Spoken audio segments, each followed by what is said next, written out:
Hi, you're watching Legacy Faith Media, and today we are talking about restoring a child after they've been corrected. And Rasa, I think you have a really great testimony of this with one of our children that I think would be great if you shared it. Absolutely. And I think that it's so powerful because this child was really young when this happened, and it just showed the power of forgiveness.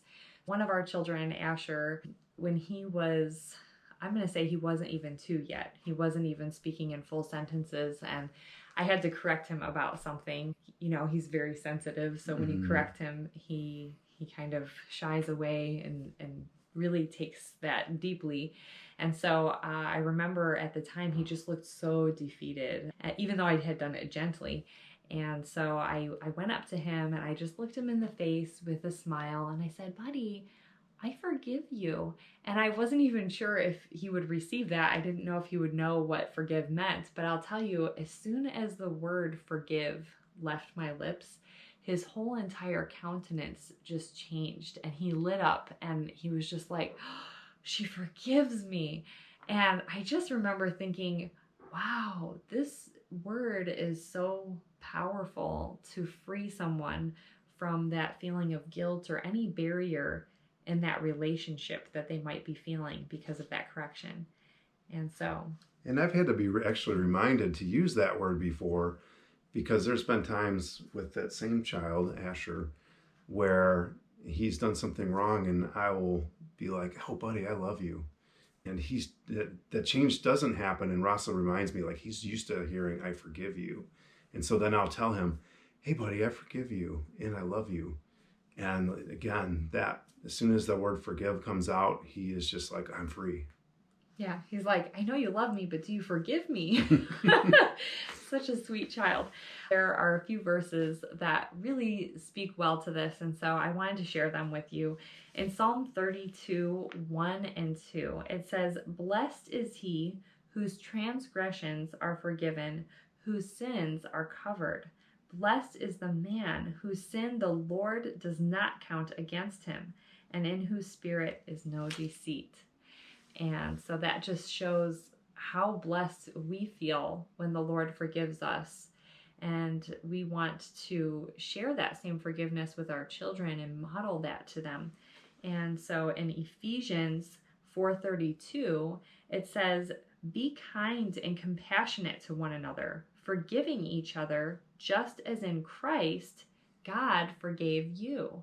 So that's a perfect verse that speaks to that imitation of God, how we want to show that same forgiveness to others that we received in God. And that includes especially our children, those that we live with in the same household. This is where they're being shaped and modeled and getting ready to be shipped out into the world. So we really want to model that forgiveness for them. But sometimes as parents, we make mistakes. Maybe we raise our voice or we do something that offends one of our children or something, and we need to go to them and ask them for forgiveness. And I know, Mark, you have a really powerful story that you've shared before, but I think that is appropriate to share again in this video. So I've shared the story before, but I'll just get to the bottom line.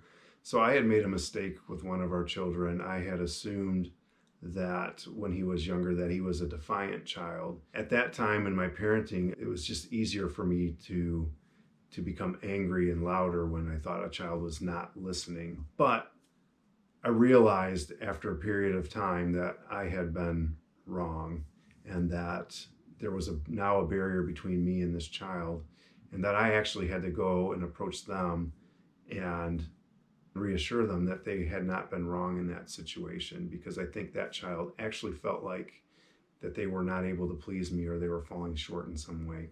And so I did that with this child. I went to him and I said, "Hey buddy, remember I used to get angry about things when you were younger?" And he remembered. And I said, "Hey, I just want you to know that I was wrong and that I'm very sorry. And you didn't do anything wrong. Will you forgive me?" And he did forgive me. And our relationship improved a lot right away after that. And it was such a dramatic change. I remember that, and I remember that you were taking steps to make that relationship healthy again. You were much slower to anger with him, and you were trying to connect with him, but there was just that barrier that just couldn't be bridged until you went to him and asked for forgiveness. So that was...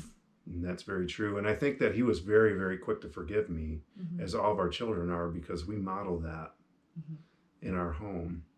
And they know what that means, and they know the freedom that it brings. And so, yeah, he, without hesitation, forgave me, which I'm so grateful for.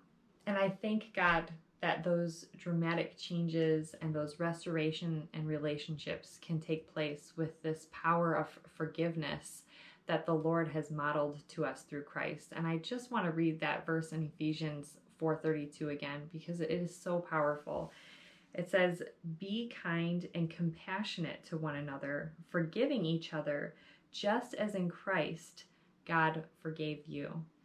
And so if we can model this type of forgiveness towards our children and receive it from our children, we're really going to prepare them for a life of healthier relationships, because all relationships face sin issues from either side, and they're going to need that to be equipped with that forgiveness for future healthy relationships. If you were blessed by this video, please hit the like button. Consider subscribing to our channel so that we can continue bringing this content to you. Thank you, and God bless you.